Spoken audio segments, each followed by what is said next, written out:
টাকা পায় এই দাবি নিয়ে আজ বঙ্গীয় হিন্দু মহামঞ্চের পক্ষ থেকে তারা মেয়রের মাধ্যমে মুখ্যমন্ত্রীকে চিঠি পাঠাচ্ছে। শিলিগুড়িতে দুর্গাপূজা অনুদান বণ্টনে বৈষম্যের অভিযোগে বিক্ষোভে নামল বঙ্গীয় হিন্দু মহামঞ্চ। সোমবার তারা কর্পোরেশনে গিয়ে মেয়রের কাছে দাবিপত্র জমা দিতে চাইলে পুলিশ গেটে আটকে দেয়। এর প্রতিবাদে অবস্থান বিক্ষোভে বসেন কর্মীরা। মহামঞ্চের অভিযোগ, শাসক ঘনিষ্ঠ বড় ক্লাবগুলি অনুদান পাচ্ছে, অথচ ছোট ও প্রান্তিক এলাকার পূজা কমিটিগুলি বঞ্চিত হচ্ছে। মহিলা পরিচালিত পূজা কমিটিগুলো আন্দোলনে অংশ নেয়। সংগঠনের হুঁশিয়ারি, অনুদান বণ্টনে বৈষম্য চলতে থাকলে বৃহত্তর আন্দোলনে নামবেন তারা। উপস্থিত সাংবাদিক বন্ধুদের গণেশ চতুর্থীর অনেক অনেক শুভেচ্ছা জানাই এবং ধন্যবাদ জানাই আপনারা আমাদের আজকের কার্যক্রম কভার করতে এসেছেন। তো যেই বিষয় নিয়ে আজকে আমাদের এই কর্পোরেশনে আসা, একটি বিশেষ দাবি আজকে আমরা কর্পোরেশনের মেয়রের মাধ্যমে মুখ্যমন্ত্রীর কাছে তুলে ধরছি। আমাদের মূল দাবি মুখ্যমন্ত্রীর কাছেই আছে এবং থ্রু আমরা মেয়রের মাধ্যমে এই দাবিটা তুলে ধরব। দেখুন, এই রাজ্য সরকার ডিএ দিতে পারুক না পারুক, আরেকটি সুন্দর করে ডিএ চালু করেছে, সেটা হলো দুর্গাপূজা অনুদান। আমরা এই অনুদানের বিরোধিতা করছি না, আমরা স্বাগত জানাচ্ছি।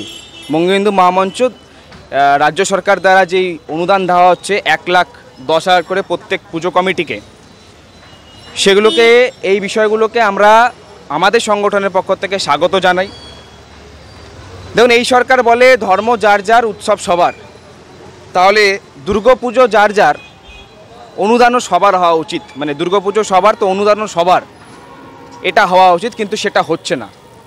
আমরা স্পষ্টভাবে দেখলাম যে গতবারের ক্লাবগুলোর অনুদান ছিল 85,000 টাকা করে, সেটা করুণাময়ী মমতা ব্যানার্জি 1 লাফে সেটাকে বাড়িয়ে তুললেন 1,10,000 অবধি। ক্লাবগুলো উচ্ছ্বসিত হয়ে পড়ল। স্বভাবতই একটা ক্লাবের জন্য 1,10,000 টাকা খুবই প্রয়োজন, কিন্তু এই ক্ষেত্রে আমাদের দাবি যে আমরা আশঙ্কিত এবং আমরা একটা স্পষ্ট একটা জায়গায় প্রশ্ন তুলছি যে কোথাও না কোথাও কিছু কিছু ক্লাব, বিশেষ করে মহিলা পরিচালিত পুজোগুলোর প্রতি বঞ্চনা করা হচ্ছে। সেখানে আমরা দেখতে পাচ্ছি প্রচুর এমন মহিলা পরিচালিত পুজো এবং গলি মহল্লার পুজোগুলো আছে যেইখানে কিন্তু এখনও অবধি অনুদান পৌঁছচ্ছে না। তারা থানা প্রশাসনের কাছে নক করলেও এখনও পর্যন্ত তাদের কাছে কিন্তু অনুদান পৌঁছায়নি। আগে যারা 3 বছরের ঊর্ধ্বে, আমরা সেই সমস্ত ক্লাবের সাথেই যোগাযোগ করেছি, যারা আমাদের সাথে যোগাযোগ করেছে তারা প্রত্যেকেই 3 বছর ধরে দুর্গাপুজো করে, কিন্তু তাদের কাছে এখনও পর্যন্ত কিন্তু এই অনুদান পৌঁছায়নি।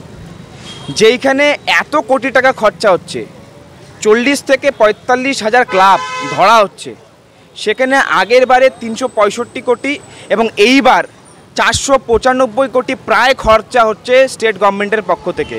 তাহলে এই ক্লাবগুলো বঞ্চিত হবে কেন? আমাদের প্রশ্ন ওখানেই।